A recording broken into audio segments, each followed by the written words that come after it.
रानू चिड़िया बहुत दयालु चिड़िया थी। वो जंगल में हर किसी की मदद किया करती थी। कोई भी भूखा पक्षी रानू चिड़िया के दरवाजे से खाली हाथ नहीं जाता था। एक भूखा पक्षी रानू चिड़िया के दरवाजे पर दस्तक देता है। मैं भूखा हूँ, मैं प्यासा हूँ, कृपया करें, मुझे भोजन दें। रानू चिड़िया दाना लेकर घर से बाहर आती है। मेरे दोस्त पक्षी, ले आप ये दाना खाकर अपना पेट भरे।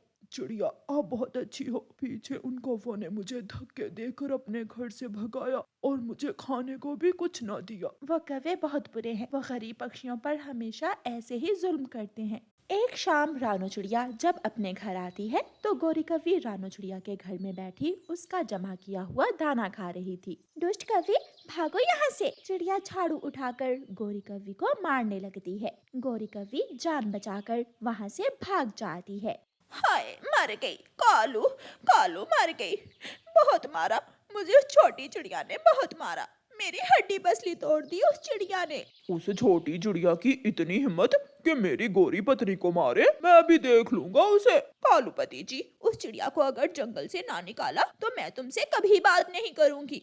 कालू कौवा गुस्से में अपने घर से निकलता है और सीधा अपने मामा जी के पास जाता है। मामा जी, कोई उपाय बताओ। वो चिड़िया बहुत बढ़ गई है। पहले वो हमसे डरती थी, अब तो वो हमें आंखें दिखाने लगी है। अभी आज ही उसने गोरी को झाड़ियों से मारा है। वो क्यों मारा है चिड़िया ने गोरी को? 2 दाने क्या चुरा लिए उसके घर से? वो तो गोरी को झाड़ियों से मारने लगी। फिर कालू कौवे का मामा अपने भांजे के कान में कोई बात बताता है और दोनों मामा भांजा हंसने लगते हैं। वाह वाह मामा जी, अब तो दूसरे पक्षी मार मार कर रानू चिड़िया को जंगल से निकाल देंगे।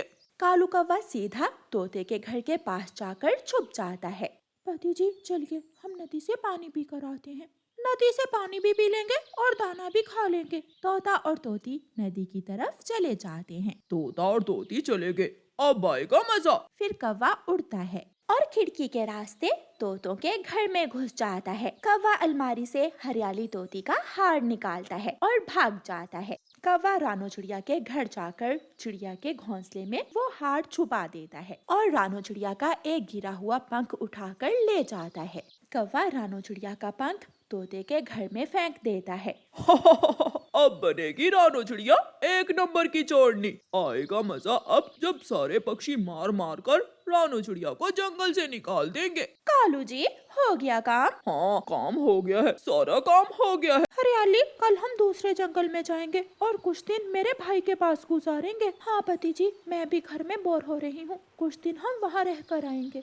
जब तोती और तोता घर जाते हैं तो हरियाली अपनी अलमारी खोलती है। अलमारी में अपना हार ना देखकर हरियाली शोर मचाती है। मिठू, मिठू पति जी, मेरा हार नहीं है, किसी ने मेरा हार चुरा लिया है। मिठू को घोंसले के पास से रानू चिड़िया का पंख मिलता है। ये रानू चिड़िया का पंख यहाँ क्या करने आया है? रानू चिड़िया तो ऐसी नहीं है, ये चोरी किसी और ने की होगी। तोता और तोती कौवे और कौवी के पास जाते हैं। गौरी, मेरा सोने का हार किसी ने चुरा लिया है। कालू, ये चोरी भी रानू चिड़िया ने ही की होगी। हाँ, तोते और तोती, अभी कल ही वो चोरनी मेरे घर से पैसे चुरा कर ले गई थी। हमने पकड़ लिया तो विनती करने लगी और कहने लगी कि हम शोर ना मचाएं। क्या रानू चिड़िया भी ऐसे कर सकती है? मेरे साथ चलो, मैं आपको सब दिखाता हूँ।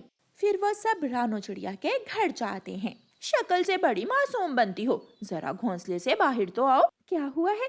मैंने क्या किया है? ये मेरा घर है, तुम कौन होते हो? रानू, मेरे घर से हरियाली का हार चोरी हुआ है, हम तुम्हारे घर की तलाशी लेने आए हैं। रानू चिड़िया जैसे ही घोंसले से बाहर निकलती है, कालू कौवा रानू चिड़िया के घोंसले से हरियाली का हार निकाल लेता है। ये लो, मिल गया। अब पता चलेगा सबको कैसी चोरनी है ये चिड़िया। मैंने कुछ नहीं किया, ये सब कैसे हुआ मुझे नहीं मालूम। चिड़िया, मुझे तुम पर ऐसी उम्मीद ना थी, तुम ऐसा भी कर सकती हो।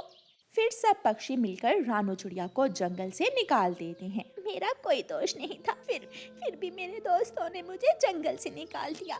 सब बहुत बुरे हैं, किसी ने मेरा विश्वास ना किया।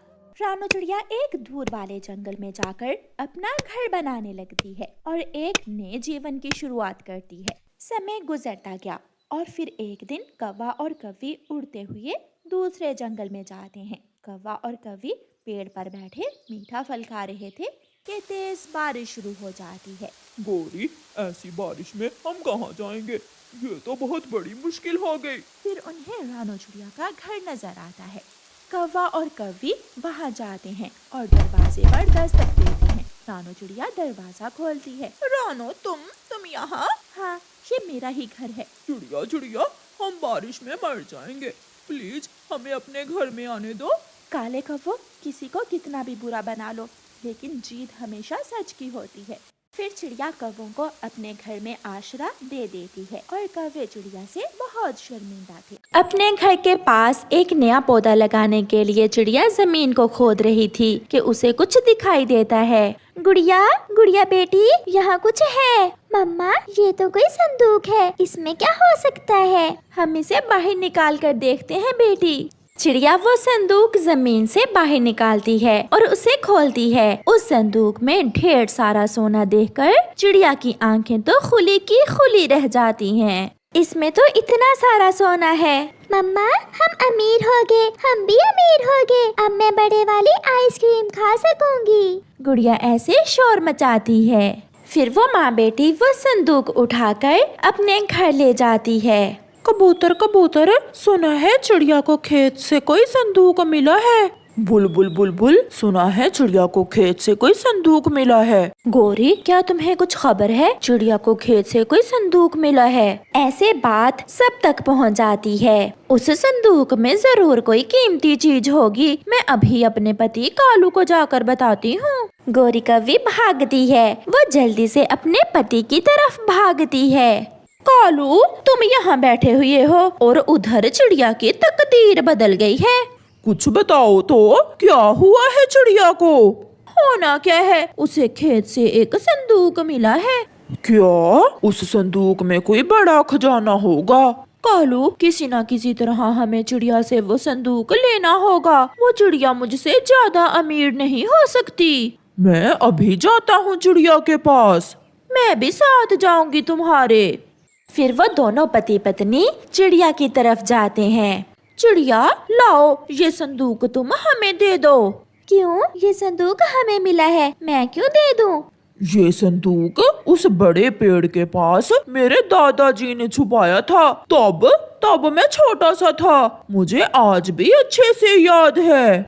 ये झूठ है, मैं नहीं मानती। चिड़िया, तू ऐसे नहीं मानेगी। मैं अभी सारे पक्षियों को बुला कर लाती हूँ। चल कालू। फिर गोरी और कालू वहाँ से चले जाते हैं। मम्मा, अब ये गोरी आंटी हमसे लड़ाई जरूर करेगी। जो होगा देखा जाएगा। मैं भी अब उस कव्वी से डरने वाली नहीं हूँ। मम्मा, गोरी आंटी को क्या मालूम कि इस संदूक के अंदर क्या है। हम इस संदूक में से सोना निकाल लेंगे और खाली संदूक उसे दे देंगे। हाँ बेटी, हम ऐसा ही करेंगे। इससे सांप भी मर जाएगा और लाठी भी नहीं टूटेगी। फिर वो माँ बेटी उस संदूक में से सारा सोना निकालकर एक थैली में रख लेती हैं। शाम होने से पहले पहले गोरी और कालू भी मिठू और कबूतर को लेकर आ जाते हैं। सब सुन लो, इसे कहो कि वो संदूक सीधे से मुझे दे दो, वरना मैं इसे छीन लूंगा। चिड़िया बहन, अगर कौवा ऐसा कह रहा है तो आप ये संदूक इसे ही दे दें। ये निशानी है मेरे ससुर जी की, मैं इसे लेकर ही रहूंगी। मगर मेरी एक शर्त है। शर्त? वो क्या? इस संदूक में जो भी होगा वो हम आधा आधा करेंगे।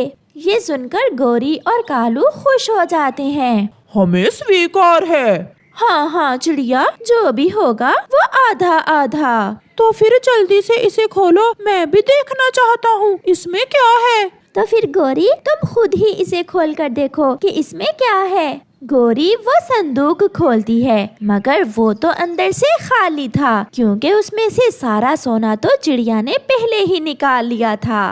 कालू, ये तो खाली है। अब ये ना कहना कि इस संदूक से मैंने कुछ निकाल लिया है। हो सकता है तुम्हारे दादाजी ने ये संदूक खाली ही जमीन में दबाया हो। इसमें कुछ है या नहीं? मगर कालू, तुम्हें तुम्हारे दादा की निशानी तो मिल गई। जाओ इसे ले जाओ। फिर गोरी और कालू वो खाली संदूक लेकर वहाँ से चले जाते हैं और चिड़िया वो सोना बेचकर अपनी जिंदगी आराम से गुजारती है।